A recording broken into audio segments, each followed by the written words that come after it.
السلام علیکم ورحمۃ اللہ وبرکاتہ۔ سورہ الحاقہ پارہ نمبر 29 کی آیات نمبر 31 تا 52 تک کا ترجمہ۔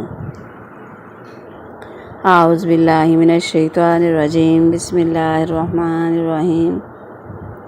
ثم الجحیم صلوہ، پھر جہنم میں صلوہ، اس کو جھونک دو۔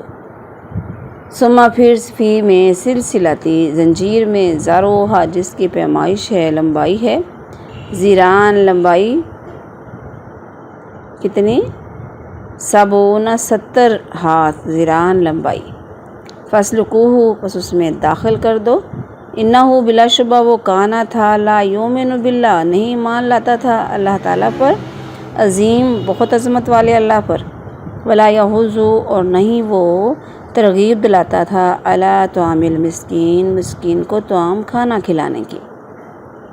فلیس پس نہیں ہے لاہ اس کے لیے، الیوم آج، ہاہنا یہاں، حمیم کوئی دلی گاڑھا دوست، ولا طعام اور نہ کھانا اس کے لیے، الا مگر من غسلین زخموں کا دھون، لا یاکلوہ نہیں کھائیں گے اس کو، الا الخاطئون مگر گناہ گار۔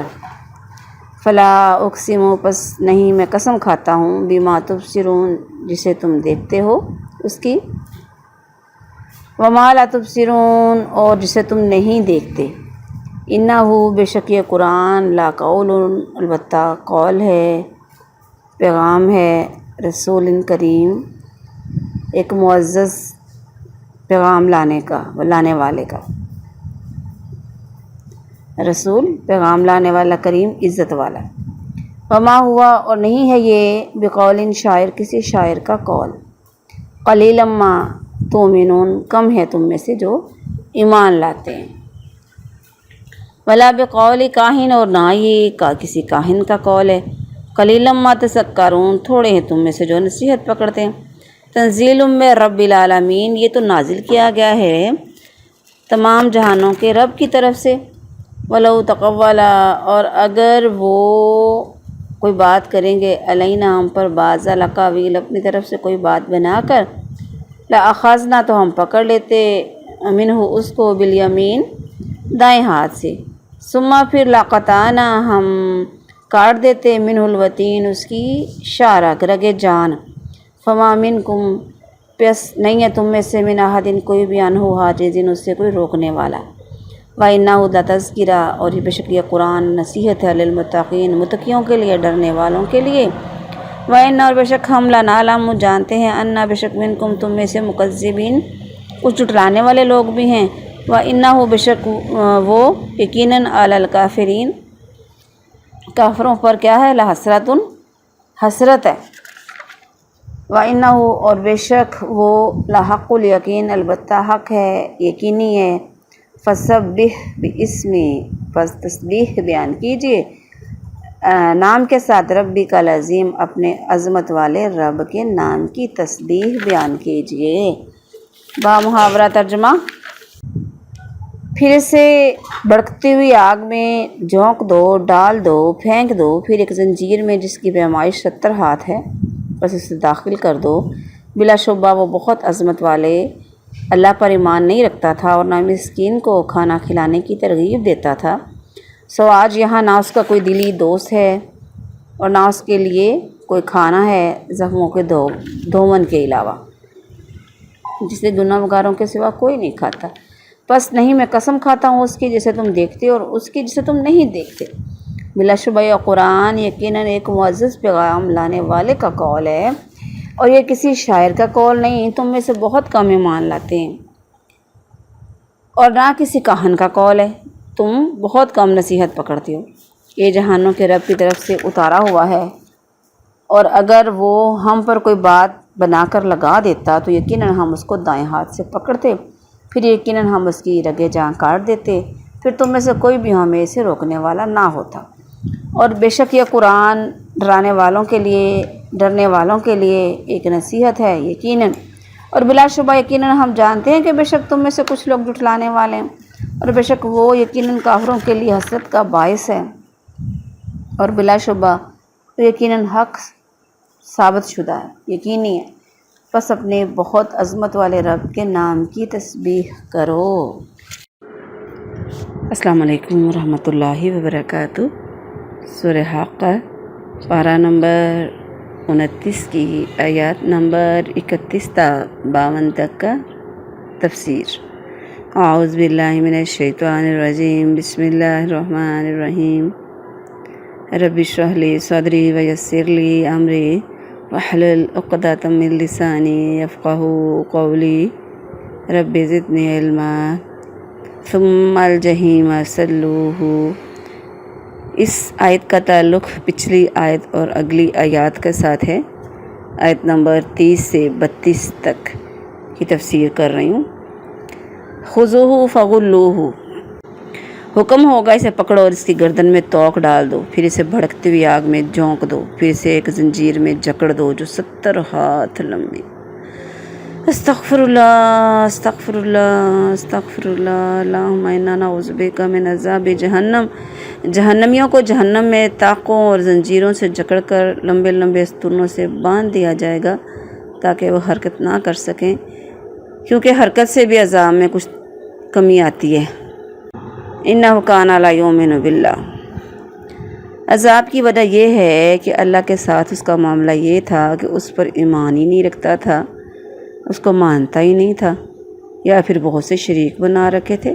اور بندوں کے ساتھ یہ معاملہ تھا کہ مسکین کو خود کھانا کھلانا تو دور کی بات ہے، دوسروں کو بھی کھانا کھلانے کے لیے نہیں کہتا تھا، دوسروں کو بھی اس چیز کی ترغیب نہیں دلاتا تھا۔ اس نے اللہ کا حق پہچانا اور نہ ہی بندوں کا۔ فلیس لہ اليوم ہاہنا حمیم، حمیم یہ اس کے لیے وہاں پہ پھر کیا ہوگا؟ ایک تو گرمی جہنم کی، اوپر سے پھر کھولتا پانی، تو بتایا جا رہا ہے پھر کیا ہوگا؟ بس نہیں ہے اس کے لیے ہاں ہونا حمیم، کوئی دلی دوست، گاڑا دوست، دنیا میں جس کو بڑا گہرا اس نے دوست بنایا ہوا تھا نا، بڑا قریبی تھا، اس کی ہر بات مانتے تھے وہ ایک دوسرے کی، وہاں پہ کوئی بھی ایسا نہیں ہوگا۔ حمیم کا معنی ہوتا ہے کوئی دوست، رشتہ دار، جس کی وجہ سے انسان کو گرمی آ جائے، یعنی اس کے حقوق کی خاطر یا اس کی خاطر بندے کو غصہ آئے کہ اس کو وہ اتنا پیارا ہو اسے۔ آیت نمبر 36، وَلَا طَعَامٌ إِلَّا مِنْ غِسْلِينٍ، زخم یا کوئی گندی چیز دھونے سے پانی جو نکلتا ہے نا، اس کو غسلین بولتے ہیں۔ حدیث میں آتا ہے اس سے مراد جہنمیوں کے زخموں سے نکلنے والا لہو اور پیپ ہے۔ لَا يَأْكُلُهُ إِلَّا الْخَاطِئُونَ، یعنی جو خطا کرنے والے، گناہ کرنے والے ہی ایسا کھانا اور پانی کا استعمال کریں گے۔ فَلَا أُقْسِمُ بِمَا تُبْصِرُونَ، دراصل جو کافر تھے رسول اللہ صلی اللہ علیہ وآلہ وسلم کو کبھی تو شاعر کہتے، کبھی کاہن کہتے، کبھی یہ کہتے کہ اس نے یہ کلام جو اپنے پاس سے بنا کر اللہ کے ذمہ لگا دیے، کبھی کہتے کہ کسی دوسرے آدمی نے اسے بنا کر دے دیے، کبھی کہتے یہ پریشان خواب و خیال ہیں، کبھی دیوانہ کہتے آپ علیہ السلام کو، یعنی ایک بات پہ جمتے ہی نہیں، ایک بات کرتے ہی نہیں۔ تو اللہ تعالیٰ یہاں پہ قسم کھا کے بتا رہے ہیں، اِنَّهُ لَقَوْلٌ رَسُولٍ کریم، یعنی میں ساری چیزوں کی قسم کھاتا ہوں، جو تم دیکھتے ہو، جو نہیں دیکھتے سے مراد زمین و آسمان میں جو کچھ بھی ہے نا، میں ہر چیز کی قسم کھا کر کہتا ہوں کہ یہ جو قرآن ایک معزز پیغام لانے والے کا قول ہے۔ دوسرا یہ کہ کسی شاعر کا قول نہیں ہے، تیسرا یہ کہ کسی کاہن کا قول نہیں ہے، چوتھا یہ کہ یہ رب العالمین کی طرف سے اتارا گیا ہے۔ وَلَوْ تَقَوَّلَ عَلَيْنَا بَعْضَ الْأَقَاوِيلِ، اس آیت میں کافروں کی اس بات کا رد ہے کہ یہ باتیں رسول اللہ صلی اللہ علیہ وآلہ وسلم نے اپنے دل سے بنا کر اللہ کے ذمہ لگا دی۔ فرمایا جب یہ ثابت ہو گیا کہ آپ اللہ کے سچے رسول ہیں اور آپ کی کہی ہوئی ہر بات اللہ کی بات ہے، تو اب اگر اللہ تعالیٰ انہیں اپنے ذمہ باتیں لگا دے اور اس پر انہیں کچھ نہ کہے تو وہ سب باتیں اللہ کی باتیں سمجھی جائیں گی۔ اللہ تعالیٰ اس کو اس چیز کی اجازت کیسے دے سکتے ہیں؟ فرمایا اگر ہمارا یہ سچا رسول کوئی بات گھڑ کے ہمارے ذمہ لگا دے تو اس جعل سازی کے جرم میں ہم اس کا دایاں ہاتھ پکڑ لیں گے، دائیں ہاتھ سے انسان لکھتا ہے نا، اور رگے جان کاٹ دیں گے۔ کوئی بھی رکاوٹ نہیں بن سکتا اس کام میں۔ ایسا ممکن تو نہیں تھا، بس بتایا جا رہا ہے ان کو کہ میرے نبی ایسا نہیں کر سکتا۔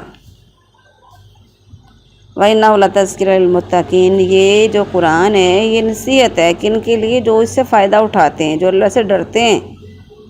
اللہ نے بتایا وَإِنَّا لَنَعْلَمُ، یعنی ہمیں پتہ ہے ہم جتلانے والوں کو سزا دیں گے، جیسے فسادیوں کو سزا دی جاتی ہے نا، ایسے ہی سب کو سزا ملے گی جو جیسا کرے گا۔